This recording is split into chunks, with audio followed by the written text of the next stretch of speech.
Hey guys, and welcome back to another episode of Draw with T. I hope you're excited because I'm kind of excited. We are moving out of inks and we are moving into color studies.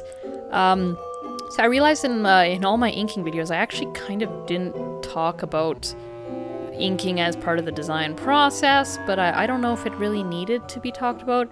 I mean, obviously I work from like ideas to thumbnails. From thumbnails I do like a bigger sketch, and then if I like the sketch I ink it. Sometimes I'll actually do color studies ahead of inking, but lately I've been doing it the other way around, just because I'm much more a cartoonist now than my college days, which demanded that I, do a bit more formal artwork, like, paintings and stuff, where the color can mean a lot. Not to say that it doesn't in cartooning, but in what I do, the main thing is the lines and how the line work turns out. And then color is often subsidiary to that. Like, color can still make or break it, but, often you're looking with cartoons, the cartoons I do, it's flat coloring, it's simple coloring. There's no atmosphere to deal with, there's no texture to deal with, there's no, complicated things like you see in some things. And then saying that on the left, that card was a little bit complicated with the colors, but, so I've been trying basically to ink and then do the color studies, and, I guess I should now talk about what color studies are, since we're like almost 2 minutes into this episode. So, this is something not everybody might do, but I would honestly recommend you do it. So you saw me early on lay down some grays and stuff, and you'll see me do that again. That is a tonal study. And when I first went to college, that's what we did. We would do tonal studies, then we would do color studies. And you're thinking, well, I don't get it. Why are you doing this black and white thing? It's a colorful card. Each color has a value, and a value is basically what you see here. It's the lightness or darkness of a color, or lack therein of a color. So, that's a mid-value, or, slightly darker than mid-value. And the tinsel lines are a very light value. Black is obviously a very, very dark value. If you vary your values, then your image pops. And since color has an innate value, it means that the lightness and darkness of your color matters. And it means you don't want your colors to be all the same value. I know that's maybe a bit complicated too, but I hope you guys kind of get it. So for example, if you put, like, you'll notice on the eyes of this character, this, Derpydeer, the very brightness, the very bright shine on top of that dark eye makes the shine and the eye pop. Whereas, like, the dark gray of the body kind of blends in a little bit more with the background than the eyes do with each other. You'll notice that, like, the ribbon color, which will be green, is almost the same value, the same tone as Derpydeer, and Derpydeer is kind of this warm brown, so, that's the thing to consider. Like, a warm brown next to, like, a darkish green can actually be the same value, and if that dark green was your background and that warm brown is your foreground, then, with greens and reds, some colorblind people will not be able to see your design very well, and C, it just won't pop. Neither of the things will pop to anybody, whether you can see color or not. There are some instances where this isn't true. For example, I find red tends to break this rule because, like, for example, Derpydeer's nose there, it looks bright. It looks very bright. You'd probably put it way higher in value than it actually is. It's actually probably on par with that brown color. But because of the saturation of the color, it pops. And saturation just means how vivid it is. So, like, imagine bright red or any of the colors of the rainbow versus, like, gritty, dusty, brownish roads, or dried out, grayish green grass, that sort of stuff. So that's saturation. And, all of this basically comes together, and when you do color studies and tonal studies, I often do tonal studies in front of color studies, but I only do tonal studies if I'm worried about values. For example, if I'm doing a piece of art like the Krampus art, well, I guess the Krampus I did struggle with, but in theory, say I was drawing the dark Krampus on top of a white background, I wouldn't be too worried about my values in that case, because I know it's going to pop, and I know vaguely that dark is going to pop on white, or white is going to pop on dark, you know, that sort of thing. But with this card, because it was so pastel, in my head, I was a bit worried that it would all be too light and it would all wash away, or, you know, that I would accidentally make the greens of the background way too dark, or the deer way too dark as well, that everything, you know, would blend or pop too much, and then actually vibrate. If you look at 1970s posters, they intentionally got their tones, made their tones the same, so the artwork that combined with the bright colors makes it vibrate, and the edges just kind of do this weird color thing in your head, and it's almost a bit queasy to look at. They did that intentionally, but that can happen in your art. You may have noticed at times if you put like a really bright red on top of a green, that there's sort of this weird edge to the colors, and it's not like the edges of anything else, and that's what that is. But yeah, so this card actually gave me the most grief when it came to doing color studies and stuff, because all the other cards I had a pretty strong idea in my head of what it wanted to look like, especially the gay card. I mean, it had to be those iconic rainbow colors. That was, you know, that was already preset for me. But this, other than the basic gist that Derpydeer is going to be a brownish color and her nose is going to be a reddish color, and that I'd like the gift to be kind of a red and a green, but it didn't have to be, and the tree should maybe be a green, which sounds like it should sound. I know it sounds like most of the card has been decided, but if you've ever, like, there's a lot of greens. In fact, you can make green without green. Yeah, you can use yellow and it'll appear green. You can use brown, and just color changes with context. And if I talk about that too much, then I could, you know, this whole episode could just be like a lesson on color study rather than talking about the card. But yeah, color has context, so if you live like in a place that gets winter or is very dry, like where I am in Canada, on the drier side of it, you might look out and you'll see kind of like pre-spring grass is very brown, but because it's grass in your head, you almost think that it's green, even though it isn't. If you like took a picture and went into Photoshop and color picked it, it would be like gray orange, and you'd be like, what? But it's green, but it actually isn't. And green is probably green. I have a hard time with green because it is very deceptive to me. Green is a distinct color, but a lot of things that I think are green in out in nature actually aren't. They're quite brown, or they're in weird colors. You know, I color pick them. I'm like, I didn't think that would fall under blue, but I guess it does. Or why is this so high into the red-gray spectrum? So yeah, you can make, basically what I'm trying to say is I could make that pine tree a yellow and make you believe that it's a green. In fact, I'm kind of doing that here, even though the thing is, because I have that bright green of the bow, it doesn't feel green. And that's another thing with color context. If that bow wasn't green, you might be able to believe that it's a green tree, especially if I did more warm autumn colors.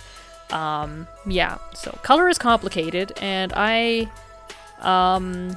wouldn't say I feel insecure about color, but I definitely feel like, not, you know, maybe a tiny bit insecure, or maybe I just don't have a direction. I don't quite have, a voice with color. I mean, I do. I know I like bright, vibrant colors. I like a childish palette, or an elementary palette, or a primary palette, whatever you want to call it. The kind of palette you see in kids shows. Very bright, very obvious, not a lot of subtlety, not a lot of, you know, shades of brown. That's not so much my style, but you know, when it comes to doing color studies and things that are based on color, I'm very weak at it compared to everything else I do, and that's just kind of falls under the whole painting spectrum. I'm actually very weak at painting. I should do some studies and fix that, because painting will help with the atmosphere and just a whole bunch of other things. Art's kind of connected weirdly like that. But yeah, so this card I struggled with a lot, and here I now made the lines, I think I set the lines to overlay, which is just a layer style, and that because I knew I wanted to color the lines, and I felt like the black lines were throwing me off in terms of the colors I chose. By this point, I'd kind of solidly decided that I wanted the box to be red with a green ribbon, and now I was just kind of fiddling around with it. The background gave me all sorts of grief, because the character is kind of this mid-tone color, lighter mid-tone color, and I wanted the background to be light. It kept kind of eating out my contrast. And then I don't know. I wanted the baubles to pop, but then they'd pop too much. And then sometimes the whole art piece would just get too homogeneous in tone. Yeah, it's kind of just hard to describe. There were so many options. Like here I tried a painterly look. And I think that was where I was like, yeah, no, I'm good with this, I'm done. But then later on, I was like, oh, you know, I don't know, maybe it should all be pink. Maybe it should all be this color. Maybe it needs to be flat. I basically took a break from that. I'm like, you know what? I have an idea, 80%, I'm 80% there with it. I know what I want Derpydeer to look like. I know the tree's probably going to be green. I know, you know, it's just a matter of what shade of light green and what color of tinsel and stuff. So let's move on to the back. So I moved on to the back, and I decided I probably wasn't going to do any real shading on the back. And as I worked on it, I'm like, ooh, I kind of like this green that I came up with. Maybe I should, you know, go back, lighten it up. And even though I like that color, you could see that that green, that light green, just kind of blends in a little bit more with the background than that dark green. But I decided to use it as shading anyways. Now, if you notice that the art flickers, like that it flickers a little darker, and then I'm kind of staring at this flickering, or it goes dark for a bit, or if it goes black and white for a bit, what I have set up there on the right-hand side at the very top of all the Christmas cards I'm working on is a hue filter, which sucks out all the color, and a filter that's for my printers. So basically the hue filter is how I check my tones, you know, as I talked about the values and stuff of the art. That's a quick way of checking if it's like, oh, you know, this doesn't feel right. I can just hit that, and, you know, often it'll be like, oh, well, obviously it doesn't feel right. Everything is the same color, or, oh, this is way too bright, or this is way too dark, or the focus is going in the wrong area, you know, and then I can adjust my colors accordingly.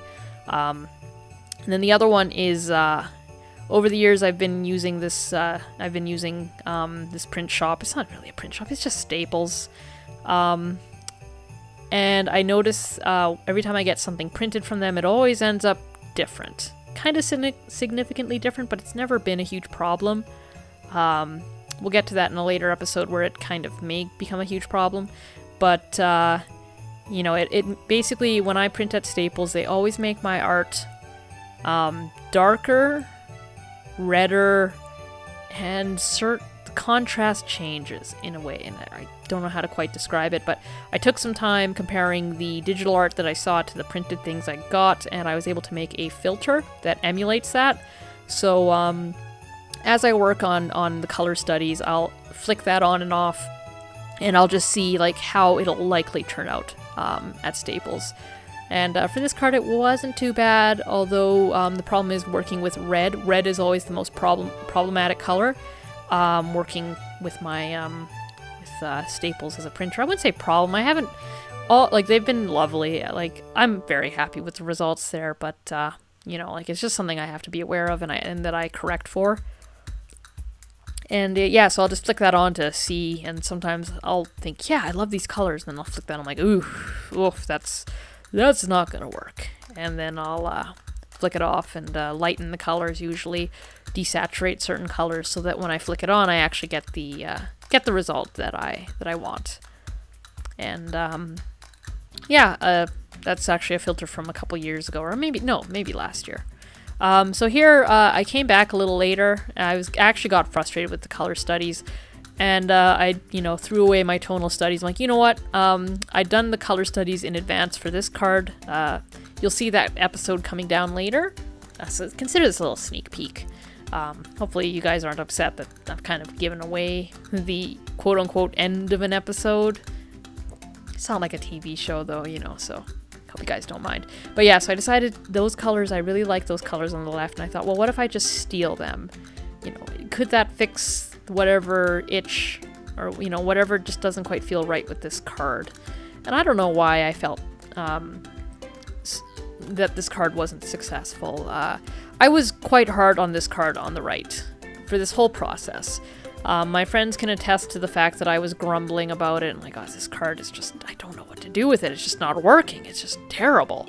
And they'd look at me like, I got a third head, like, what are you talking about? It looks fine. It looks great. It looks cute. But I think this poor card, this card was unfortunately batched in with the Krampus card and this card here on the left, which, I mean, this card on the right is fine, but I'm gonna be honest, the card on the left is kind of next level, you know what I mean? Or it's just, there's something about it that just works better. Maybe it's that whole food thing again. Gives your eyes something to really settle on and look at, and it's just a cute idea. Not that there's nothing cute about the one on the right, but you know, I'm sure there's been many cards of cute little animals popping out of boxes before. But yeah, so I continued to struggle with it. I tried some analogous colors, you know, tried some pinks, tried some purples, just some, you know, like trying to push past that whole the tree must be green thing, which I'm sure my old college professors will be proud of, even though I ultimately, you know, didn't go with that alternative color, because I don't know why. This felt like a bit more of a traditional card, and I just wanted traditional colors. It just felt right. So here I'm just quickly using a slider thing to see if there's any other color combinations that might work, and I kind of just didn't find any. I just kept throwing colors on, like, maybe this will fix it, maybe this will fix it, maybe this will fix it.